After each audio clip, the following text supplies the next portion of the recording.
귀한 찬양 감사 말씀 드립니다. 우리 찬송가의 가사처럼 우리가 믿고 의지하는 주님, 우리를 돌보시는 주님, 주님의 돌보시는 귀한 손길이 우리 성도님들 삶과 가정 가운데 있기를 원합니다.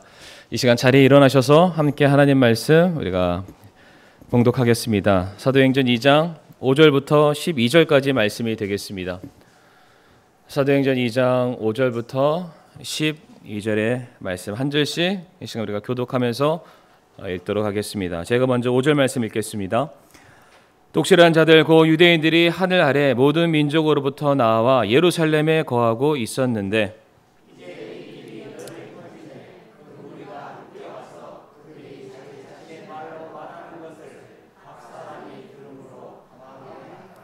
그들이 모두 놀라고 이상히 여기며 서로 이르되 보라 말하는 이 사람들은 다 갈릴리 사람들이 아니냐.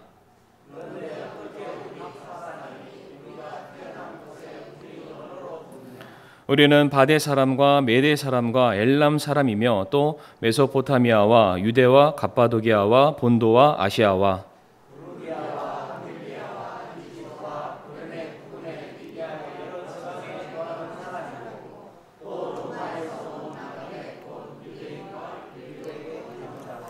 그레테 사람과 아라비아 사람이라. 그들이 우리 언어들로 하나님의 놀라운 일들을 말함을 우리가 듣는도다 하고 그들이 모두 놀라 의심하며 서로 이르되 이것이 무엇을 뜻하는가 하더라. 아멘. 말씀을 위해서 이 시간 함께 기도하겠습니다. 하나님 아버지 감사합니다. 또 이 시간도 저희들을 이 복되고 귀한 예배의 자리로 불러주신 하나님의 은혜에 감사를 드립니다. 하나님 이 시간 또 우리들에게 들려주실 하나님의 그 귀한 말씀 또 생명의 말씀 우리가 세상에서는 들을 수 없는 이 놀라운 말씀을 우리가 듣기 위해서 이 자리에 나왔습니다. 우리 사랑하는 성도님들 마음문을 열게 하여 주옵시고 정말 그 말씀이 우리 귓가에만 스쳐 지나가는 소리가 되지 않게 하여 주옵시고 우리들의 심령을 뒤흔드는 살아있고 능력 있는 말씀으로 자리 잡게 하여 주시옵소서. 예배 시정일간을 온전히 주님의 손에 맡겨 드려올 때에 모든 말씀 사랑 많으신 예수님의 이름으로 간절히 기도를 드리옵니다. 아멘. 자리에 앉으시겠습니다. 오늘은 사도행전 2장 5절부터 12절까지의 말씀을 통해서 다른 언어로 말하라 라는 제목으로 함께 말씀을 나누도록 하겠습니다.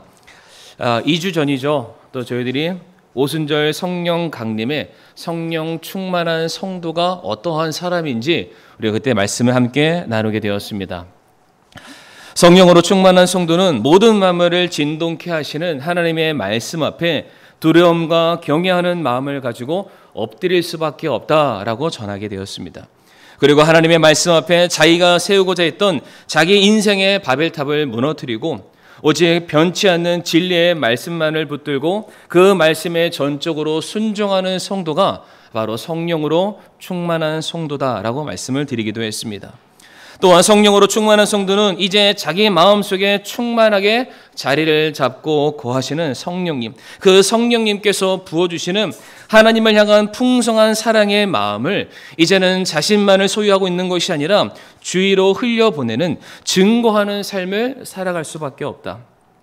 다시 말해 성령으로 충만한 성도는 하나님의 말씀에 대해서 누구보다 순종적인 마음으로, 순종하는 마음으로 받아들이는 성도를 말하며, 또한 성령으로 충만한 성도는 이제 내가 누구보다 사랑하는 하나님에 대해서 많은 사람들에게, 내가 만나는 사람들에게 그것을 자랑하듯이 선포하는 삶을 살게 되어 있다라고 제가 말씀을 함께 나누게 되었습니다. 자, 그런데 이제 오늘 말씀을 이제 들어오게 되어서 성령으로 충만한 제자들의 또 다른 특징을 우리가 한 가지 더 살펴보길 원하는데, 마가의 다락방에서 성령의 충만한 임재를 경험했던 제자들이 가지고 있는 공통적인 또 한 가지의 변화가 있다면 그것은 다름 아니라 4절 말씀에 제자들이 다른 언어로 말한다라고 성경은 말하고 있습니다. 제가 이 부분에 대해서 계속해서 말씀을 드리고 있지만 여기서 말하는, 여기서 언급되어 있는 다른 언어라는 것은 뭐 천사의 말이라든지 우리가 알아들을 수 없는 하늘에 속한 그러한 언어가 아니라 타 지역에서 공이 사용되고 있는, 그들이 서로 대화를 나눠서 이해할 수 있는 바로 외국어를 의미한다라고 말씀을 드렸습니다. 우리가 이것을 알 수 있는 근거가 오늘 본문 말씀이죠. 사도행전 2장 7절부터 11절 말씀들을 보게 되면 충분히 발견할 수 있는 여러 가지 증거들이 있습니다. 7절부터 11절의 말씀을 보게 되면 거기에 언급되어 있는 각 나라와 지명들이 나와 있습니다. 우리가 그것을 숫자로 헤아려 보면 약 16개의 나라와 지명들이 언급되어 있는데, 여기에 써 있는 지명들의 특징은 무엇이냐? 바로 디아스포라 유대인들, 당시 역사적인 배경으로 말미암아 흩어져 살게 되었던 유대인들이 정착해 있는 바로 지역들을 의미하는 장소이기도 합니다. 유대인들은 당시의 역사적인 배경 때문에 외국에 나가서 이제 그 외국에서 외국어를 모국어처럼 사용하는 사람들, 바로 디아스포라 유대인이 있었습니다. 그런데 비록 그들이 사는 곳은 외국, 타국이었지만은 그들은 뼛속까지 유대인들이었기 때문에 오순절과도 같은 절기를 그들이 맞이하게 되면 그들의 신앙의 정체성을 다시금 새롭게 확인하기 위해서, 또한 그들이 사랑하고 그들이 섬기는 하나님을 향해서 그들이 온전한 예배를 드리기 위해서 반드시 절기를 맞이하게 되면은 그들이 예루살렘이라는 장소에 모여들게 되어 있습니다. 이렇게 전 세계 각지에서 몰려들게 된 수많은 무리들이 바로 그들이 모였던 예루살렘이라는 바로 그 장소에서 그들이 신비한 경험을 하게 됩니다. 그것은 다름 아니라 지금 예루살렘이라는 그 자리에서 그들이 난 곳, 그들이 지금 살고 있는 현지 그 외국 지역에서 사용되고 있는 언어를 바로 그들이 예루살렘에서 듣게 되었다는 것입니다. 이와 같은 이상한 일들을 경험한 무리들이 오늘 본문 7절 말씀 보게 되면 이렇게 말하고 있습니다. 이 사람들은 다 갈릴리 사람들이 아니냐? 어찌해서 저 갈릴리 사람들이 내가 지금까지 살아왔던 내 고향 외국어의 말을 그들이 입을 열어 할 수 있겠는가라는 굉장히 이상한 말을 지금 우리들에게 전해주고 있습니다. 성도님들, 여기 7절 말씀에서 이 사람들이 다 갈릴리 사람들이 아니냐라는 이 문장의 뉘앙스가 어떤 것과 똑같냐면, 요한복음 1장 말씀으로 우리가 돌아가서 보게 되면은 이제 빌립이라는 한 제자가 예수님을 만나게 됩니다. 예수님을 만나고 그 예수님께 자기의 삶을 맡겨드리고 내가 예수님을 따르는 종이 되길 원합니다, 주님의 제자가 되길 원합니다라고 따르게 됩니다. 그런데 예수님의 제자가 되었던 빌립은 거기에서 멈추지 않습니다. 이제 그토록 우리가 간절히 만나기를 사모했던 메시아를 만났기 때문에 동일하게 자신처럼 메시아를 기다리고 있는 자기의 절친이죠, 친구인 나다나엘에게 달려가게 됩니다. 그리고 그 빌립이 나다나엘에게 말하기를, 모세의 율법에도 기록되어 있고 수많은 대언자들이 언급했던 바로 그 메시아를 내가 만났다. 지금 그분께서 이곳으로 오시고 계신다. 나다나엘아, 내 친구야, 그 예수님을 만나서 너도 나와 함께 주님을 따르는 그러한 삶을 살자꾸나라고 전달하게 되었을 때, 그때 그 말을 들었던 나다나엘이 뭐라고 말하냐면, 어찌 나사렛에서 선한 것이 날 수 있겠느냐라고 대꾸를 하게 됩니다. 여기서 우리가 알다시피 나사렛이란 촌구석, 시골, 가난한 동네를 대표하는 당시의 대명사이기도 했습니다. 어찌 이런 촌구석에서 이스라엘을 대표하는 왕이 나올 수 있느냐? 나사렛은 결단코 그런 일들은 가능하지 않다. 그런데 지금 본문에 나와 있는 갈릴리가 똑같은 의미입니다. 당시 이스라엘의 촌구석이었고 무식한 사람들이 살고 있는 바로 그 동네 사람들이 어찌해서 무슨 일이 있었기에 그들이 입을 열어서 외국어를 말할 수 있겠는가? 저 사람들은 돈이 없는 사람들이다. 돈 없는 사람들이 어떻게 해외여행 가서 그곳의 문물들을 경험할 수 있는 기회를 얻을 수 있겠는가? 그것은 가당치도 않다. 또한 그저 하루 먹고 사는 것에 매달려 사는 저 사람들이 무슨 학문적인 관심이 있었기에 외국어를 배웠을까? 그럴 일도 없다. 그럼에도 불구하고 어떻게 저들의 입에서 지금 우리가 살고 있는 16개국에 달하는 그 수많은 다양한 그 언어들이 어찌 저들의 입에서 나올 수 있겠는가라고 지금 그들이 반문하고 있는 그런 상황입니다. 성도님들, 여기서 중요한 것은 무엇이었냐면은 그 수많은 16개국에서 왔던 그 수많은 무리들이 지금 제자들이 하는 그 말들을 그들이 알아듣지 못했다면, 그 말이 다른 사람들이 말하는 것처럼 천사의 말이고 하늘에 속한 언어였다면 이 무리들이 제자들을 바라보면서 갈릴리라는 특수한 지명을 언급할 필요가 없습니다. 뿐만 아니라 이 사람들이 내가 어디 출신이다, 내가 어디서 왔다 이렇게 말할 이유도 없다는 사실입니다. 분명한 것은 오순절 성령 강림의 역사로 말미암아 제자들이 사람들에게 전하게 되었던 다른 언어, 다른 말이라는 것은 우리가 소위 말하는 방언과 같은 천사의 말이 아니라 분명히 다른 지역에 살고 있는 사람들이 충분히 대화를 나눌 수 있는 외국어였다. 다른 지역의 언어였다라는 것을 우리가 알 수가 있습니다. 자, 그런데 이제 여기서부터가 중요합니다. 우리가 이 본문의 상황을 살펴보면서 한 가지 생각해 봐야 될 게 무엇이냐면, 지금 이 자리에는 지금 16개국에서 찾아온 수많은 다른 지역의 출신의 사람들이 모여 있습니다. 지금 그들에게 공통점이 있다면 두 가지가 있는데, 하나는 혈통적인 공통점이 있습니다. 그러니까 모이긴 했죠. 다른 지역에 살지만 그래도 모두가 유대인이라는 혈통을 가지고 있기 때문에 그 자리에 모였습니다. 또한 오순절이라는 절기 때문에 특정한 장소에 사람들이 모여들게 됐습니다. 한 곳에, 조그만한 장소에 굉장히 많은 사람들이 모여 있긴 하지만 중요한 것은 여기에 있는 수많은 사람들이 서로가 대화가 통하지 않는다는 사실입니다. 왜냐? 16개국에서 왔잖아요. 어떤 사람은 뭐 영어를 쓸 것이고, 어떤 사람은 일본말을 할 것이고, 어떤 사람은 중국말을 할 것이고, 서로 생김새는 똑같이 생겼지만 서로가 하는 말들은 다 다르기 때문에 굉장히 많은 사람들이 똑같은 목적을 가지고 한 자리에 왔지만 그 자리에서는 그 어떠한 소통도 이루어지지 않고 있었다. 그런데 중요한 것은 바로 그 자리에서 어떠한 역사가 일어나게 됩니까? 그 자리에 있는 수많은 사람들이 각기 자기가 자란 곳의 언어를 듣기 시작합니다. 저마다 다른 말들을 듣기 시작하는데, 성도님들, 더 중요한 게 무엇이냐면은 그들이 듣는 서로 다른 언어의 말들이 메시지가 하나입니다. 한 가지 메시지, 한 가지 사실, 한 가지 내용만 거기에 있는 수많은 사람들에게 지금 전달이 되고 있다는 것. 그들이 들은 말씀이 무엇이겠습니까? 그들이 제자들의 입술을 통해서 그들이 깨닫게 되고 그들의 심령 가운데 지금 새겨지듯이 전달되고 있는 메시지가 무엇이라고 생각하십니까? 사도행전 2장의 전체 내용을 살펴보게 되면 제자들이 사람들에게 이렇게 말합니다. 예수님이야말로 성경에 기록된 우리의 죄를 대신해서 십자가에 넘겨주셨고 못 박혀 죽으셨으나 사망의 고통이 그분을 이기지 못하였으며 다시 부활의 권능으로 일어나심으로 말미암아 우리 모두를 죄의 권세에서 해방시키신 분이시다. 이제 그분께서 하늘로 오르사 이제 자신의 왕국을 예비하사 왕의 자리에 앉으셔서 이 땅을 다스리시기 위해서 다시 오실 분이시다.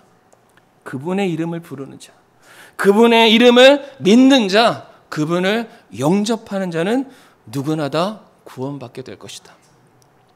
모두가 다 다른 언어로 말하였고 들었지만 그 모든 사람들의 마음과 생각 속에 전달된 내용은 성도님들 단 하나였습니다.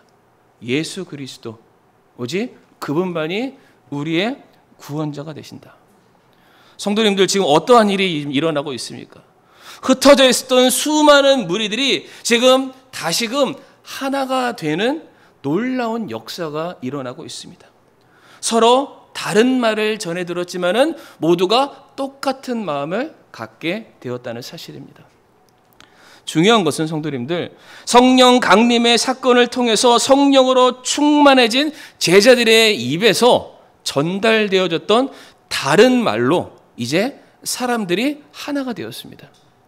그런데 성도님들, 이것과 정확하게 반대가 되는 사건이 있는데 바로 창세기 11장에 나와 있는 바벨탑 사건입니다. 충분히 이해가 되시죠? 바벨탑 사건이란 다름 아닌 인간의 교만함의 극치, 피조물로서 창조주를 대항하고자 했던 그 엄한 범죄 사건을 의미합니다.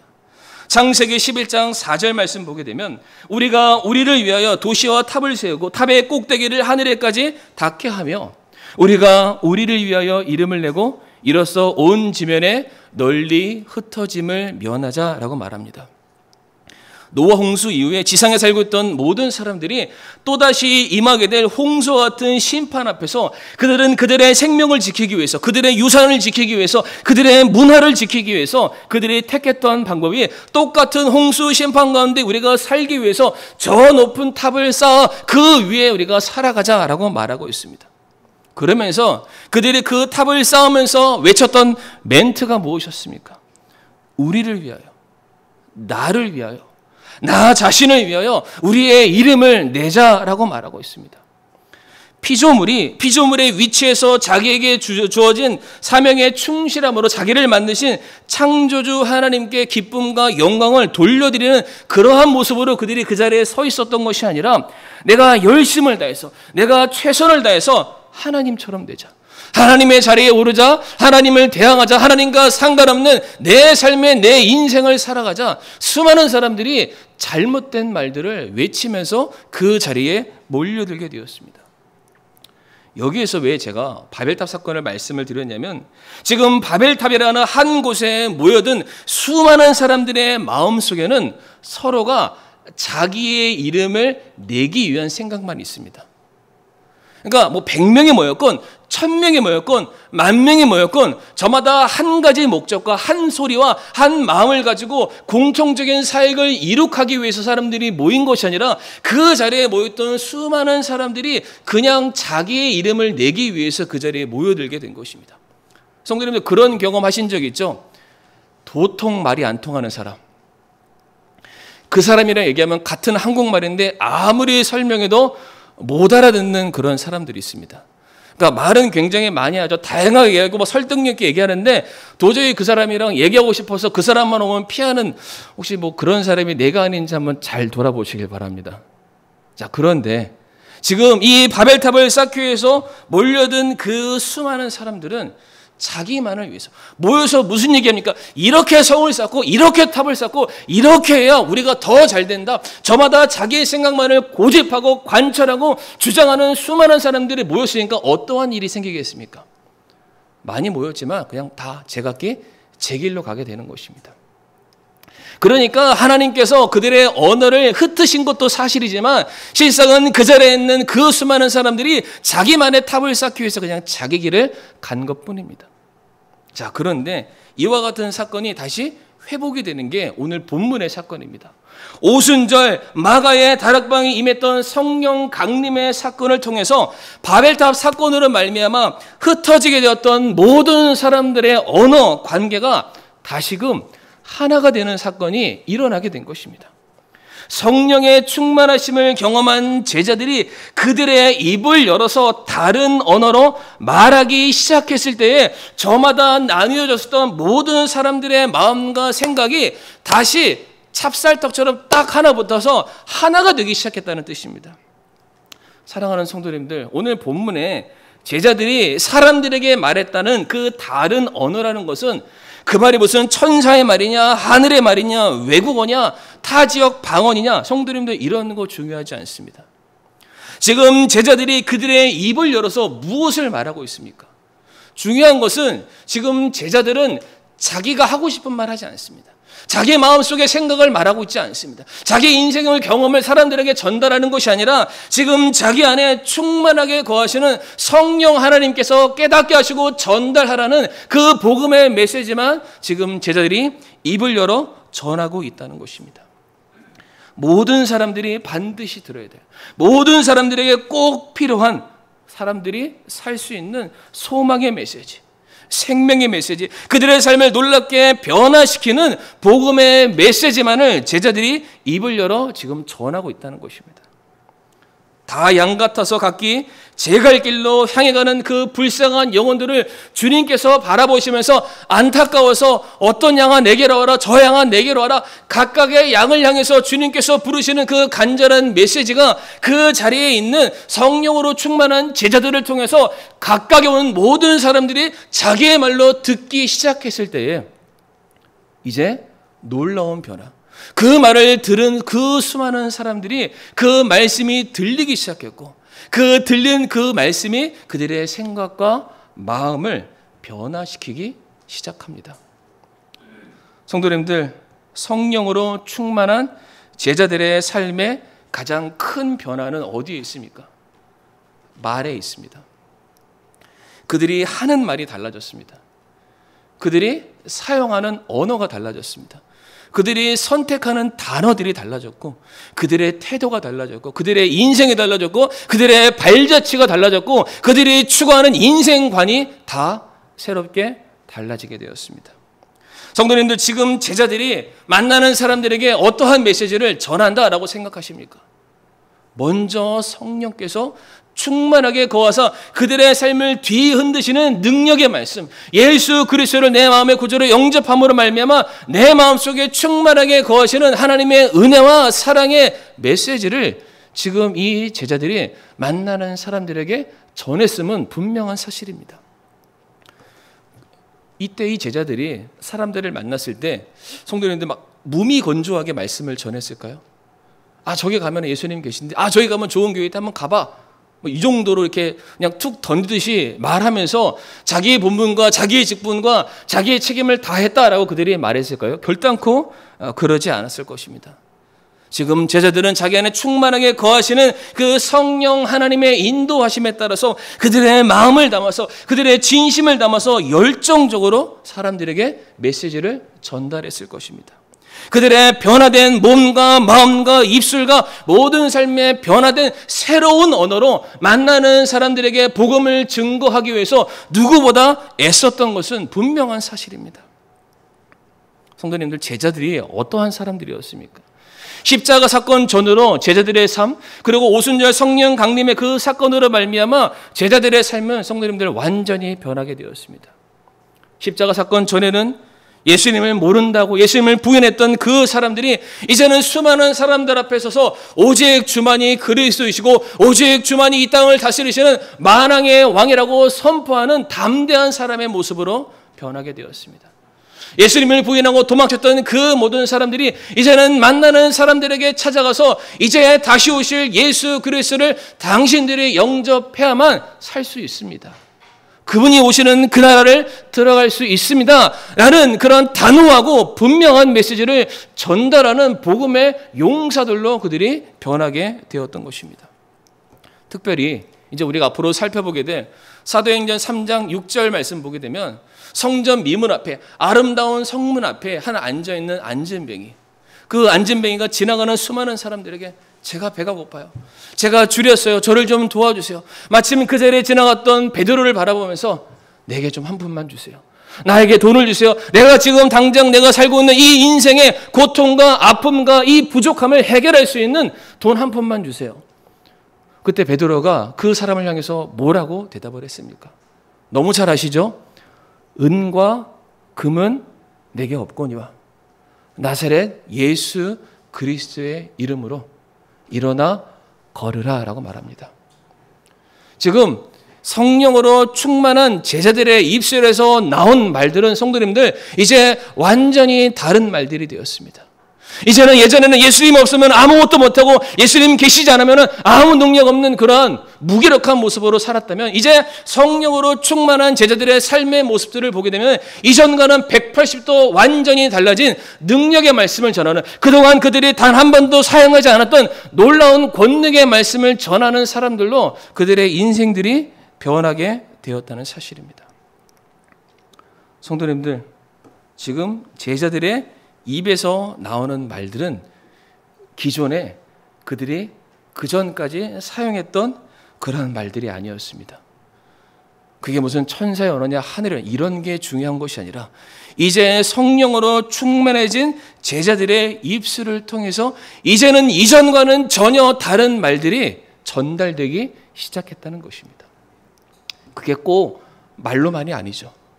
그들의 삶의 가치를 통해서, 그들의 면면을 통해서, 그들이 주님을 사랑하는 그들의 변화된 삶의 모습을 통해서 이제 수많은 사람들이 그 제자들을 바라보게 되었을 때 분명 예수님이 살아계심에 대해서 깨달아 알게 되었다는 것입니다. 성도님들, 예수님께서도 공생의 사역 가운데 제자들에게 수많은 교훈들과 메시지를 전달해 주셨습니다. 그런데 예수님이 그때마다 제자들에게 자, 오늘 성경 몇 장 펴고 율법이 이러하니 이렇게 해야 된다, 외워, 이렇게 말씀하지 않으셨습니다. 예수님께서도 섬김에 대해서 제자들을 가르치셨을 때에는 말씀하지 아니하시고 허리를 묶고 제자들 앞에 무릎을 꿇으시고 물을 떠와 그들의 발을 씻겨 주셨습니다. 섬김의 본을 가르침이 아니라 직접 몸으로 보여주셨습니다. 또한 그들을 향해서 용서의 모습을 가르치셔야 했을 때에는 자신을 배신하고 도망가 자기 일터로 떠나갔었던 그 제자들을 찾아가서 그 바닷가에서 조반 아침을 만들어서 먹이시고 네가 나를 사랑하느냐? 다시 물으시는 과정을 통해서 한 영혼을, 한 사람을 다시금 회복시키시는 섬김의 모습으로 그들을 가르치셨습니다. 또한 예수님께서는 많은 사람들에게 사랑과 희생의 그 모습을 가르치시기 위해서 말씀으로만 내가 너희를 사랑한다라고 말하셨던 것이 아니라 그 말씀이 거짓되지 않음을 증명해내기 위해서 예수님은 십자가 위에 오르셨습니다. 예수님은 자신의 삶을 통해서, 손과 발을 통해서, 예수님의 모든 전 인격을 통해서 사람들에게 자신의 메시지를 전달하셨습니다. 이것이 바로 다른 언어입니다. 성령으로 충만한 사람이 전하게 되는 다른 언어.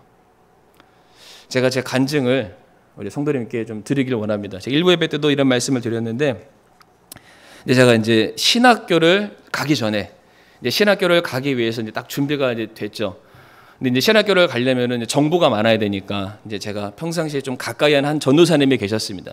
신학교를 가려면 뭘 해야 되고 앞으로 뭘 준비해야 되고 이제 물어봐서 자주 교제하고 정말로 친하게 제가 막 존경하고 따르는 한 전도사님이 계셨습니다. 근데 그 전도사님이 정말 좀 형편이 안 좋으셨어요. 이게 뭐 찢어지게 가난할 정도 그 정도는 아니지만은 너무 형편이 어려운 그런 전도사님이셨습니다. 근데 이제 그 전도사님이 결혼을 하시게 돼서 이제 집들이로 제가 이제 제 교회 같은 형제들 저를 포함해서 이제 합의 3명이 전도사님 집을 이제 찾아가게 됐습니다. 그러니까 전도사님이 와줘서 고맙다. 근데 내가 집에서는 따로 음식을 준비 안 했으니까 밖에 이제 식당 가서 이제 맛있는 음식을 사주겠다. 그래서 전도사님 부부 저희 3명 합의 5명이서 이제 삼겹살 집을 갔습니다. 갔는데 5명이 갔다고 말씀드렸잖아요. 몇 인분을 시켰을까요? 3인분을 시켰습니다. 가난하다고 말씀드렸죠. 돈이 없으십니다. 3인분을 딱 시키는데 제일 처음에 이제 고기가 이제 이렇게 나오잖아요. 거기 딱 나오는데 본인이 굽겠다고 그러니 구우시는데 이제 그걸 이제 고기를 이제 자르기 시작하십니다. 그 새끼 손가락보다 더 작은 그런 사이즈로 고기를 착착착착착 자르시면서 그 동그란 그 고기 불판에 예쁘게 이제 쫙 이렇게 굉장히 많아 보이는 것처럼, 그러니까 양으로 따지면은 100g도 안 되겠죠? 그런데 개수로만 따지면은 수십 점을 먹은 듯한 그런 착각이 들 정도로 이렇게 쫙 이렇게 해서 이제 막 구우십니다. 다 굽고 나서는 저희 3명한테 맛있게 먹으라고. 그런 정작 본인은 된장찌개를 시켜서 거기서 밥을 말아 딱 드시는 그런 전도사님이셨습니다. 근데 이제 그 전도사님이 이제 신학교를 졸업하실 때가 돼서 제가 그걸 축하해 드리려고 이제 신학교를 찾아갔습니다. 네, 이제 열심히 공부를 하셔서 그런지 졸업장과 더불어서 상금을 받으셨습니다. 근데 그 상금 봉투를 딱 받으시면서 그 축하해주러 찾아온 저에게 바로 그 봉투를 그냥 열어보지도 않고 저에게 딱 전해주시는 거예요. 형편을 너무 잘 알고 있기 때문에 전도사님 괜찮습니다. 전도사님 쓰세요. 뭐 살림에 보태 쓰세요. 전도사님 더 필요한 거 많잖아요. 저 주지 마세요. 저 괜찮아요. 저 부자예요. 하면서 막 이렇게 전해드렸죠. 근데 그때 전도사님이 저한테 한마디를 딱 하셨는데 제가 그걸 딱 듣게 되었을 때 그 봉투를 받아들게 됐습니다. 어떠한 얘기를 저한테 해주시냐면 이제 본인이 결혼을 할 때쯤 돼서 형편이 너무 어려우니까 교회 사역과도 연계돼서 계속 일을 해야 되는데 좀 거주지에 좀 어려움이 있다. 내가 사는 곳에 어려움이 있다. 좀 좋은 곳에 가까운 곳에 살면은 교회 사역하는데 편리함이 있을 텐데 그러지 못해서 내가 교회 사역하는데 또 살아가는데 어려움이 있습니다. 이거를 교회 목사님에게 이제 말씀을 드리게 됩니다. 근데 목사님이 그걸 듣고 나서 개인이 해결할 수 없으니까 집사님들은 이제 소집해서 이제 그 내용을 전달해 주셨죠. 근데 이렇게 말하고 나서도 이미 수주가 지났는데 아무런 뭐 대답이 없는 거죠. 그런데 이제 그 소식을 들었던 집사님들은 이제 딱 지나갈 때마다 그 전도사님한테 어깨를 툭툭 치면서 힘내, 뭐 기도할게, 뭐 화이팅, 요 정도 말씀만 했다고 합니다. 근데 갑자기 어느 날 딱 됐는데 그 전도사님 핸드폰에 자기와 전혀 친분이 없는, 가깝지 않은 한 집사님이 전화를 하시면서 전도사님 맨날 몇 시에 어느 장소로 오시길 바랍니다. 바로 그 장소가 어디였냐면은 제가 집들이를 찾아갔던 전도사님의 집이었습니다. 이게 뭐냐면 한 집사님이 자신이 소유하고 있었던 그 정말로 그 단칸방과 같은 작은 방을 그 전도사님을 위해서 내어드렸던 겁니다. 그러면서 그 전도사님도 너무 감사하잖아요. 너무 이렇게 놀라우니까 괜찮습니다, 집사님. 저 이 정도까지는 아닙니다. 괜찮습니다. 근데 그 집사님이 전도사님이 하셨던 말이 뭐냐면 전도사님, 저도 제가 받은 하나님의 사랑을 그냥 전도사님에게 나눠드리는 것 뿐입니다. 부담스럽게 생각하지 마시고 하나님이 전도사님을 사랑하신다라고 생각하시고 받으시기를 바랍니다. 라고 말을 했다고 합니다. 그때부터 이 전도사님에게 있어서 인생의 사랑이라는 단어는 그냥 달콤한 메시지가 아니었다고 합니다. 사랑한다라고 말하면 그거에 합당한 섬김이 있어야 되고, 사랑한다라고 내가 말을 한다면 그거에 합당한 희생이 있어야 되고, 내가 누군가를 사랑한다라고 말을 할 때에는 그거에 뒤따르는 무엇인가 보여지는 사랑이 함께 해야 된다. 내가 그거를 그 자리에서 배웠다. 그래서 내가 저를 사랑하기 때문에 내가 그 사랑의 표현으로 이거를 주는 거야. 받아. 제가 그걸 받았을 때 제 마음이 어땠을까요? 저도 동일하게 그 봉투를 받아드는 순간 더 이상 저한테는 사랑이 연인한테나 전달하는 그런 달콤한 메시지가 되지 않았습니다. 저 역시도 그 사랑이라는 단어를 생각했을 때에 반드시 섬김이 뒤따라야 되고, 반드시 베품이 뒤따라야 되고, 반드시 희생이 뒤따라야 되고, 반드시 그 영혼을 위해서 기도를 해야 된다는 그런 수고를 반드시 동일하게 따라가야 된다. 제가 그거를 느끼게 됐습니다. 그 전도사님은 저한테 상호가 사랑이라는 단어는 성경에서 이렇게 정의하는 거야 이렇게 말씀하지 않으셨습니다. 그저 그 전도사님도 주님께서 말씀하시고 주님께서 명하신 그 사랑을 실천해서 주님의 마음을 품고 주님께서 행하셨던 그 본으로 이제는 입의 말이 아니라 섬김과 베품과 희생과 그의 모든 인생과 그의 삶을 통해서 저에게 전달해줬던 그 사랑이라는 그 단어가 사람의 말이 아니라 그의 삶을 통해서 제 인생에 각인되었을 때 그 말씀은 저에게 더 능력 있게 전달이 되었던 것입니다. 근데 성도님도 한번 생각해 보시길 바랍니다. 지금 이 자리에 교회에 출석하시고 계시잖아요. 예배 드리고 계시고 하나님의 자녀가 되셨잖아요. 자, 그런데 여기 계신 분들 중에서 어떤 분이 성경책을 스스로 찾다가 성경을 스스로 연구하다가 그래 내가 하나님 만나볼까? 내 지적인 호기심을 채워볼까? 그래서 나오신 분들은 거의 없습니다. 어떤 분들이 이 자리에 왔습니까? 여기 계시는 여러분들은 한 분 한 분을 누구보다 사랑하시는 어떠한 성도님들, 어떠한 영적인 부모님들이 여기 계신 성도님들은 한 분 한 분을 위해서 무릎을 꿇고 기도가 있었던 그 사랑에 우리가 보이지 않는 언어가 있었기 때문에 지금 성도님들이 이 자리에 앉아 계시는 겁니다. 또 마찬가지로 어떠한 성도님들을 바라보시면서 저 영혼 저렇게 살다가 지옥 가면 안 되는데 만날 때마다 손을 잡아주시고 만날 때마다 사랑의 모습을 보여주시면서 정말로 주님이 당신을 사랑한다. 수려한 말씀, 성경의 교리적인 체계적인 어떤 말씀으로 가르친 것이 아니라 정말로 주님이 당신을 사랑해요. 나와야 되지 않겠습니까? 다른 언어.